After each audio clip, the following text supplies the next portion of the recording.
Então vamos lá, esse é o Giro da Bolsa, um programa semanal com as principais notícias do mercado financeiro na semana, tudo aqui compiladinho. Para você que não tem tempo a perder, que quer se informar de uma maneira mais rápida aqui, sem ficar acompanhando as notícias do mês inteiro, a gente faz isso de forma muito bem-humorada, para ser um programa também que vale a pena ser visto, mesmo para quem não quer se manter bem informado. Se mais nada, quer sardinha raiz, já deixa aquele like na confiança, porque você sabe que o vídeo vai ser bom, né? E você que não é sardinha raiz ainda, segura sua mãozinha, você só vai deixar o like e se inscrever nesse canal aqui se o vídeo te agregar, te trouxer algum conhecimento que você ainda não tinha, tá? E hoje a gente tem o que aqui? Baguncinha? Bom, um pouco vazio esse quarto de hotel, né? Normalmente eu tenho meus colegas de bancada, hoje eu tô aqui sozinho, vim pra gravar um podcast, tem umas 2 reuniões ainda, então completamente isolado aqui, por pouco tempo. Daqui a pouco os quartos vai estar cheio de brincadeira. Não vou fazer festa, não. E hoje o programa aqui tá sensacional, né? A gente já começa diretão no nosso belicoso Ibovespa, que fechou a semana aí valendo 126.134,94 pontos. Cara, 3,02% de alta. Você confere aqui agora outros indicadores econômicos interessantes. O IFIX, por exemplo, o índice de fundos imobiliários, 0,70% de alta. S&P 500, 0,56% de alta. Nasdaq, 1% de alta. Dólar, 1,13% de queda, R$ 5,84. Tinha tempo que a gente não via o dólar ali abaixo, né, dos R$6. Dá até um alívio, mas, poxa, comemorar dólar a 6, né? Que ponto que a gente chegou também. E a gente tá aqui também com o Bitcoin com 0,42% de queda, a $102.287, e o Ethereum com 2,35% de alta. Aqui no Brasil, a gente teve uma semana bem exótica aí no mercado financeiro, porque teve decisão de juros aqui no Brasil e nos Estados Unidos. Isso mexe muito com os mercados, com as ações da Bolsa, mas o que mais chamou a atenção aí na semana foi o aparente perdão do Lula ao Banco Central. A gente tem que lembrar que até o mês passado ele era aquele crítico ferrenho ao ex-presidente Campos Neto, que era o grande vilão do Brasil, porque teimava em manter a Selic bem alta para prejudicar, nas palavras dele, né, o governo e o povo brasileiro. Mas agora o Lula parece que deu um cavalo de pau e mudou de ideia radicalmente. Isso porque o Campos Neto saiu, a maioria dos 8 diretores do Banco Central que decidem a taxa de juros e também tinham sido indicados pelo Bolsonaro, também saíram, e eis que o novo presidente, Gabriel Galípolo, indicado por Lula, né, e os novos diretores, tomaram a primeira decisão de juros de 2025. E adivinha o que eles decidiram? Subir a taxa Selic, né? Mas, como o Lula coincidentemente tinha acabado de mudar de ideia, ele decidiu perdoar o Banco Central e passou um pano bem quentinho nas costas do Galípolo. Aquela toalhinha de hotel, a daqui, por exemplo, é quentíssima, né? Ele disse que não é bem assim, que o Galípolo fez o que ele achava certo, que essa alta já estava definida pelo Banco Central e que a decisão de juros não pode desconsiderar o cenário político e econômico e nem dar um cavalo de pau de repente. É por isso que a gente fez a brincadeira, né? A grande verdade é que eu até compreendo que de fato existia ali uma diretriz, né, que o Roberto Campos Neto fez anteriormente. Eu sei que alguém vai comentar isso aqui, mas na prática essa diretriz não precisa ser seguida. Se o Lula discorda radicalmente, poderia ter mexido. Por que não quiseram mexer então? Porque eles sabiam que isso geraria, né, a reclamação do mercado, eles sabiam que isso abalaria o mercado. É claro que existia essa diretriz então do Roberto Campos Neto, mas ela não era obrigatória. O que o Lula não quis mexer, e sabiamente nesse caso, e eu falei para vocês a vida inteira que ele sempre soube que isso era necessário, é porque se ele mexesse nisso,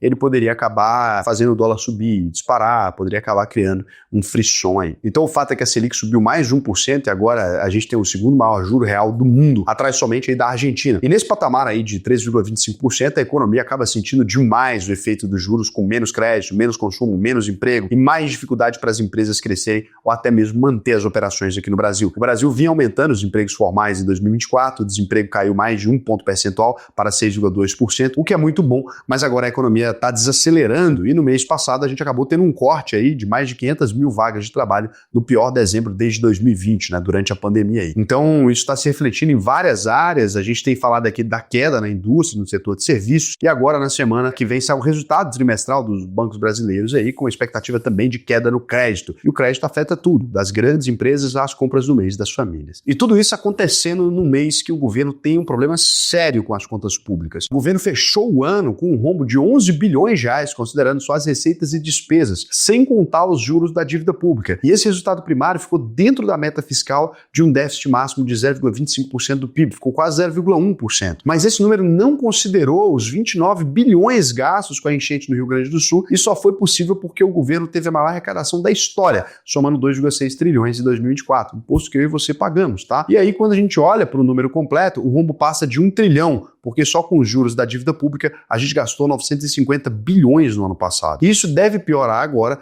porque a Selic faz o governo pagar um juro ainda maior nos títulos públicos. Então, é assim, para você compreender, é uma espiral, né, gigantesca da merda. Por quê? Quando o governo não consegue cumprir as metas, ele acaba tendo uma inflação que aumenta. Com essa inflação aumentando, a gente tem que subir a taxa Selic. Com a taxa Selic aumentando, o governo tem que pagar juros cada vez maiores. Então, isso vai ficando extremamente complicado, né? Então, quando a gente olha aqui para a inflação, né, que é uma das principais razões para a alta desses juros, esse aumento dos preços ficou acima de 2024. E um dado curioso é que a inflação dos ricos foi menor que a dos pobres. O preço para os ricos subiu 4,43% no ano passado e para os mais pobres 5,02% de acordo com o IPEA. E isso porque o governo vem tentando pesar mais a mão contra os ricos e até conseguiu passar no Congresso algumas mudanças aí que aumentaram a arrecadação, com a taxação dos fundos privados e até de algumas offshores. Mas o governo ainda tem uma agenda econômica enorme para discutir esse ano. E a grande questão é como que vai ficar a relação do Lula e do Andrade agora com o Congresso, que o Arthur Lira e o Pacheco saíram, entregaram para o Hugo Mota e para o Davi Alcolumbre. Diz aí, Arthur Lira era foda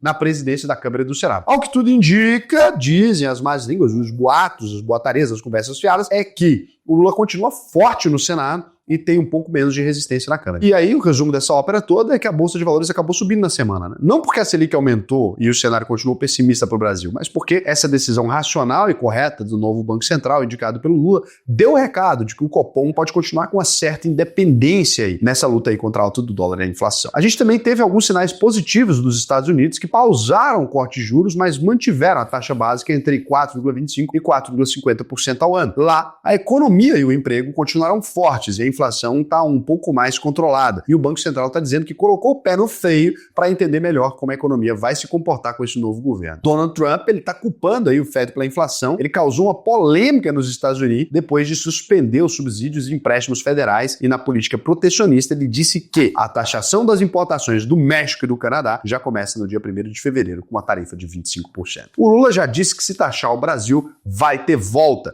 mas todo mundo quer saber mesmo é como vai ficar a relação dos Estados Unidos com a China. A Casa Branca diz que a taxação dos produtos chineses também já começa agora, mas com a tarifa de 10%. Bem menor, né, do que os 60% que o Trump tinha prometido antes ali. O fato é que a China tem incomodado demais os Estados Unidos na questão comercial e agora isso ficou muito pior com o lançamento do DeepSeek, a inteligência artificial made in China, que fez um estrago nas ações das concorrentes americanas no início da semana, com a Nvidia chegando a cair 16%. A DeepSeek tem um código aberto e pode ser utilizada por qualquer empresa, qualquer pessoa, né? Qualquer um pode colocar ela no ar agora, desde que tenha a máquina compatível. E ela é tão boa quanto, se não melhor, tá, do que o ChatGPT da OpenAI. E ela tem um custo muito menor para ser treinada ali e para dar respostas cada vez melhores, né? Então, foi uma coisa tão catastrófica que o Google chegou a publicar uma carta pedindo arrego e pedindo dinheiro para o Donald Trump, dizendo que não dá conta, né, de competir. O tombo das gigantes americanas de tecnologia só não foi maior nessa semana porque saiu o resultado do quarto trimestre de 2024 da Apple, da IBM e da Meta, que vieram bons e animaram os investidores. Já a Tesla trouxe um resultado mais fraco, mas o CEO Elon Musk garantiu que vai voltar a crescer nesse ano, o que fez as ações subirem, e a Microsoft apresentou um resultado misto, mas a notícia de que a empresa pode comprar o TikTok ajudou a segurar a queda das ações aí. E a Microsoft é péssima em administração de redes, hein? Se comprar isso, meu Deus. O resultado de Nvidia, Amazon e Google deve sair essa semana ainda, mas todas as outras 150 empresas que divulgaram os balanços estão bem, tem uma boa performance com o aumento da receita e dos lucros. Na Europa, as bolsas também estão indo bem, perto das máximas históricas, mas é bom lembrar que muitas dessas empresas não dependem só do mercado europeu, porque elas são marcas globais no segmento de luxo, tecnologia, farmacêutica. E eu falo isso porque a Europa está em crise, tanto econômica quanto política. O Banco Central Europeu continua cortando juros para tentar estimular a economia, mas a própria Comissão Europeia já está falando que em poucos anos aí o continente pode se tornar irrelevante no cenário internacional. Já se tornou, né? Para você ter uma ideia do que é isso, lá nos anos 2000, os 20 países da zona do euro representavam quase 20% da economia mundial e a China só 4%. E agora, né, em 2023, a China já tinha subido para 17% e os europeus caíram para 14%. Então, eles estão representando cada vez menos, né, dessa economia mundial. Então, é um longo caminho para a Europa voltar, se é que vai conseguir, a ter algum protagonismo econômico. Isso principalmente porque a maneira como estão conduzindo a economia, né? Se trouxe o mundo inteiro falando, pô, qual IA que a gente vai criar? E a Europa está falando, como é que a gente vai regular? Pô, não cria nada, só cria legislação para regular, é um mercado consumidor relevante, mas cada vez menos relevante, né? Vão ter que baixar a bolinha. E é bom a gente dizer também que a China está no processo de recuperação econômica, mas está em outro momento, inclusive ameaçando a soberania dos Estados Unidos. A gente fez um vídeo explicando sobre isso essa semana. E por falar em China, tá rolando aí o feriado do Ano Novo Lunar nessa semana toda, e isso deixa os mercados mais calmos, principalmente falando do minério de ferro, claro, que afeta muitas ações da Vale do Rio Doce, que é só Vale agora. A mineradora, inclusive, divulgou nessa semana o relatório preliminar do quarto trimestre de 2024, com a produção acima do esperado e a maior desde 2018. Vale SA, então, R$ 54,17, 2,52% de alta. Olha, o mundo como ele tá, ele tem me mostrado que, de fato, o mercado ele sempre transfere dinheiro dos ansiosos ali para aquelas pessoas que têm mais estabilidade emocional. Se você tiver estabilidade emocional no momento que a gente está agora, você consegue fazer compras que eu nunca vi no tempo que eu estou no mercado. Tem, assim, empresas sendo oferecidas quase de graça, com PVP, que dá inveja a qualquer pessoa. Você está levando a empresa que vale R$1, por exemplo, você está comprando ela por 60 centavos, com lucro. Empresa comoditizada, que não tem como perder. Se você quiser aprender a aproveitar essa janela que o mercado está oferecendo agora e que pode ser que ela não volte, o que eu vou te recomendar é que você acesse aqui, ó, auvp.com.br, preencha o questionário. Eu sei que, na internet tem muita gente falando muita coisa. A internet é sempre, Raul, como é que eu vou saber se você é um cara idôneo mesmo, se você é um cara honesto? Como é que eu vou saber que você não é mais um cara que quer vir aqui vender ilusões para mim? O que eu te recomendo? Vai lá no Reclame Aqui, confere nossa empresa, vai no Juros Brasil e confere. Por que eu mandei você pesquisar por processos? Porque eu tenho um compromisso que eu venho aqui e falo o seguinte, olha, se você concluir o VP e não ficar satisfeito, né, ou seja, terminou, falou, autodeclarado, eu não aprendi a investir, eu devolvo 100% do seu dinheiro. Você acha que se eu fizesse esse compromisso aqui, a quantidade de anos que eu faço, eu já me vê a tempo, eu já não estava cheio de processos? O que a gente faz é sempre devolver o dinheiro quando o aluno não fica satisfeito. Então não tem chance de você entrar na UVP e se arrepender. Até porque a plataforma é incrível, parceira do maior banco de investimento da América Latina. A gente tem a consultoria top 1, o ranking do BTG Pactual. Assim, a gente sabe do que está fazendo. Não é uma coisa aleatória, é gente aleatória de internet, não. Estou falando de gente do mercado mesmo. Eu estou dentro do mercado, sou do mercado e eu posso te assegurar que essa é uma oportunidade muito boa. Se você quiser, entra aqui, auvp.com.br, vai ser um prazer para mim te ensinar a investir. E agora a gente vem aqui para as rapidinhas, que são notícias não tão relevantes ao ponto de ganhar um destaque, mas também não tão irrelevantes ao ponto de ficar fora do programa. A Petrobras aumentou o preço do diesel em 22 centavos, passando para R$ 3,72 por litro cobrado nas distribuidoras. O aumento preocupa o governo porque impacta diretamente no preço dos alimentos e na inflação nesse momento agora, né? Isso aqui, cara, tem um impacto gigantesco. Fala assim, o que tem a ver diesel com inflação? O Brasil é um país continental, só rodovia,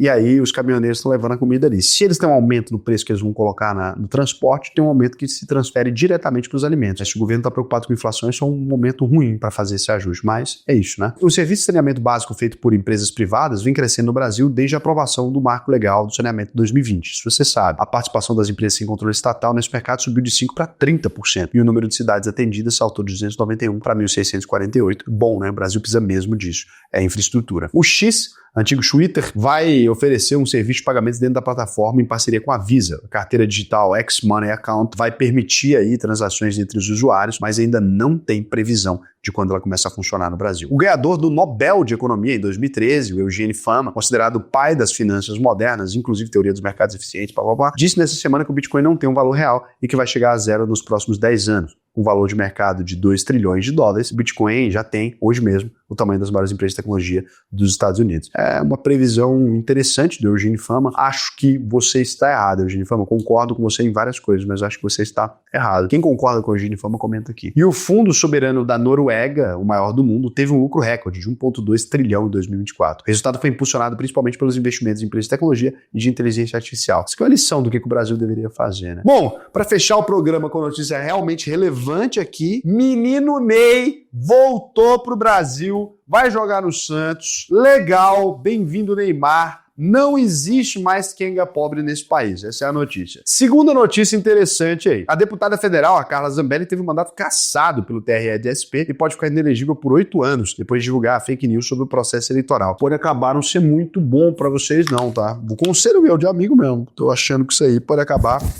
sei lá, a população pode ficar chateada. A mulher teve 946 mil votos.